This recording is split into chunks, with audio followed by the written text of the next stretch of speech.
Welcome to Holistic Accountant Podcast, where we aim to showcase how adopting a holistic approach in accounting and tax maximizes value for clients.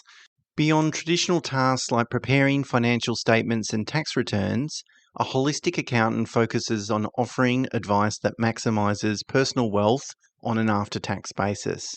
If you enjoy this episode, please consider leaving a rating and sharing it with those who might also benefit.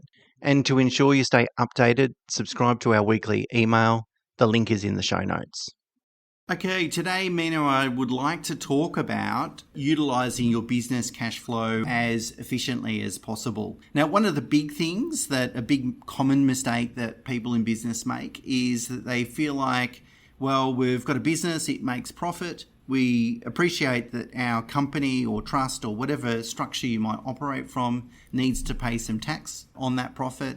And you'll typically do that in your quarterly BAS through PAYG instalments, of course. But then what's left over is mine to spend. And they might go and spend it on lifestyle holidays, put it in loan offset accounts, repay the home loan, all those sorts of things. The problem is that how you utilise that money or what you do with that money could trigger additional tax, and in many situations will trigger additional tax. And the last thing you really want is to end up with an unexpected tax bill, because it stresses people out and puts you in a sort of awkward financial position where you've then got to find this money. And then potentially, because of the instalment system, then you've got to pay catch-up tax for the current year that you're in as well. So it's a compounding problem, and we thought we'd talk about how to navigate that. So I'll probably start from a legal and tax perspective. And like I said, like Stuart mentioned, that there's a common misconception that as long as the corporate entity is generating a profit and that entity has paid its associated taxes, then it's basically free for all in terms of the money that's within the business. However, from a tax and legal perspective, the business itself, if it's either in a corporate structure or a trust, it's considered a separate legal entity. And typically, obviously in companies especially, benefiting from the 25 or 30% tax rate, it's a much more favourable tax rate than what individual taxpayers achieve.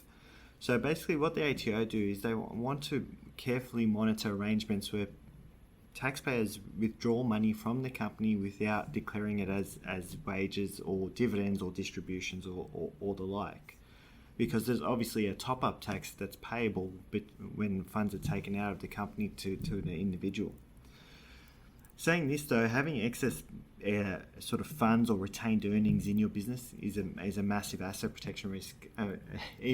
Recently, Stuart and I just witnessed a client in the aviation industry with, what was it, 20 million in retained earnings or something like that. Something similar to that, which it's good that the aviation industry is not a high-risk industry. Exactly right. So you need to think about what you want to do with those retained earnings. What's the strategy behind them, and how can you have those funds work for you? So Stuart and I will talk about a few common scenarios that we typically see and how we approach them. So the first one I want to talk about is when we've got a large non-tax deductible home loan debt. Because if an accountant's really focused on tax, or the accountant's client, of course, what the problem is they decide, okay, we're not going to pay out a lot of money from the business entity, whether that's through a salary or whether it's through dividends or distributions, because that's going to give rise to tax. So we'll minimise that. And that's okay, and that's fine if that's what you're looking for. But the consequence of that is that your ability to repay your home loan is greatly reduced, because ultimately you need the cash in your personal name to be able to make those home loan repayments, to make them permanent. Now, sometimes people will just move some of the cash out, put it in an offset account, then move it back into the trading entity before the end of the financial year, and we're not obviously suggesting that's the right strategy, because if the ATOs gets wind of that, I don't think they're going to like that either. But it's even then, that's only a temporary solution, and ultimately you're going to have to pay the tax at some point, and that's kind of the point with a lot of tax planning, or most tax planning, I should say. Sometimes it is possible to minimise tax legally and permanently, but quite often it's just about delaying tax. And delaying tax, that it's not bad. I'd rather pay my tax in 2 years' time than today, of course. But sometimes we're just kicking the can down the road. So when we've got a large home loan, sometimes it's just about making friends with declaring large distributions or dividends. And yes, you will take the hit, but as long as your income is greater than $190,000, you're going to incrementally pay 47%. So whether you do it all in this year or whether you do it, paying out $500,000 for the next 10 years, it's not going to make a difference except for the time value of money, of course. Now, if we want to put that money to work, which is put it into the home loan, it could save you 6%, 6.5% after tax. Well, you need to earn probably 9 to 10% pre-tax to be better off. So there's an opportunity cost associated with actually just not taking the hit and putting it in the loan to repay debt. But there could be some other opportunities that you could explore beyond that, or before that, I should say. Well, restructuring your business can sometimes be a good thing to do, or the consequence of that could mean your ability to reduce non-tax deductible debt. Now, it's not the reason you do that, of course, because the ATO wouldn't like that if the predominant reason is to save tax, but there could be other reasons for you to, or that for it to be efficient for you or appropriate for you to restructure your business, and that tax saving could be just a positive consequence of that. Also, you could enter a Div 7A loan arrangement, and this would be appropriate where you might plan to sell the business or retire within the near term, say the next 5 years, for instance. In that situation, we might take all the money, loan all the money out of the business, put it on a Div 7A loan, and then gradually repay it. So I guess we're spreading that burden of declaring those distributions and dividends over a longer period of time. But a large home loan, if you have a large home loan, I think that's a good sign that you need some tax planning from a holistic accountant that's going to sort of take that view and come up with a distribution strategy.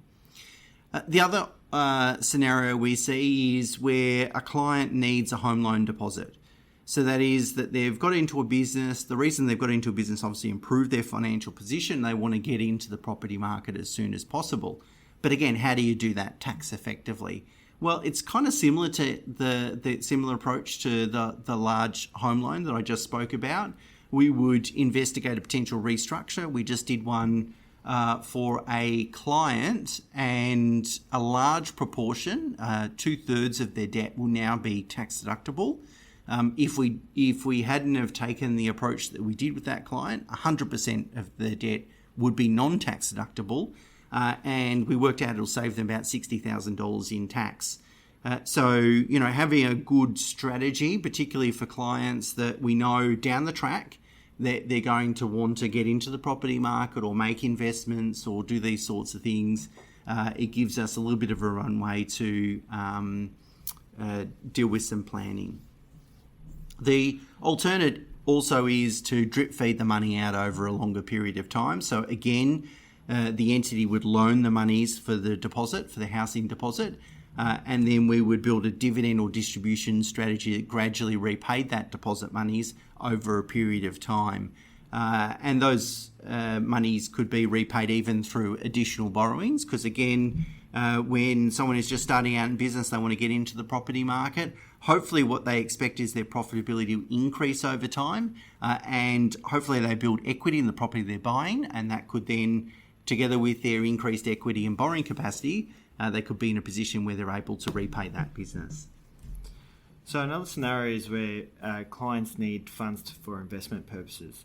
And we bang on a lot on this podcast about structuring and how structuring is key, because that basically dictates about how we're basically going to get those funds out of your company.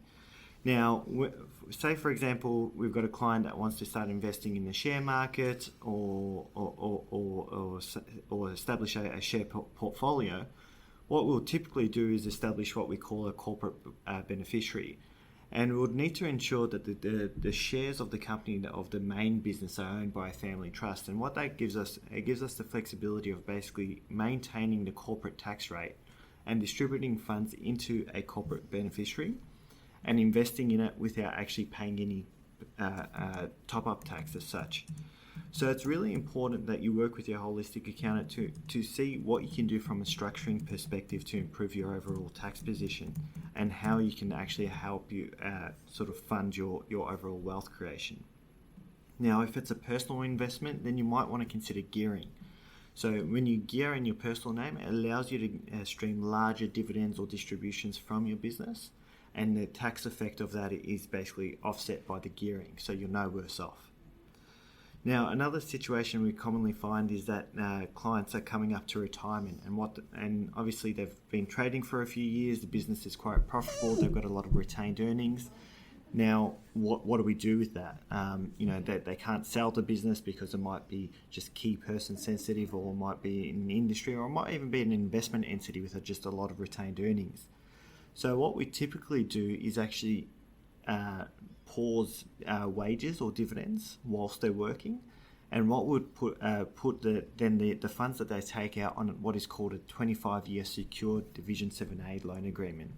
So what that allows us to do is drip feed money over the next 25 years and essentially get back franking credit tax refunds for clients over these years. So basically all the taxes that they've paid over the last 10, 20 years when the business was active or the investment entity was active, we can essentially get that back by putting it in that 25-year agreement. So for a client that we recently did this for, we implemented that strategy 5 years prior to him exiting his business. And we worked out that essentially he'll, over time, end up not paying any tax on that income from the last 5 years. So it can be a really, really powerful strategy. I guess the theme of today's episode is really about having a strategy and working with hopefully a multidisciplinary team and a holistic accountant to make sure that you're thinking about these things, that you're planning ahead, and that you're really working out ultimately that the tax strategy and the distribution strategy that you might employ within your trading entity is congruent with your personal and lifestyle goals, and ultimately at a portfolio level, so at a total client level, is achieving the best outcomes. Because if we're just too focused on one particular entity or one particular tax outcome, we might be able to optimize that, but it could be at the ultimate cost of less efficiency overall. Anyway, I hope that's been of interest, and until next week, bye for now.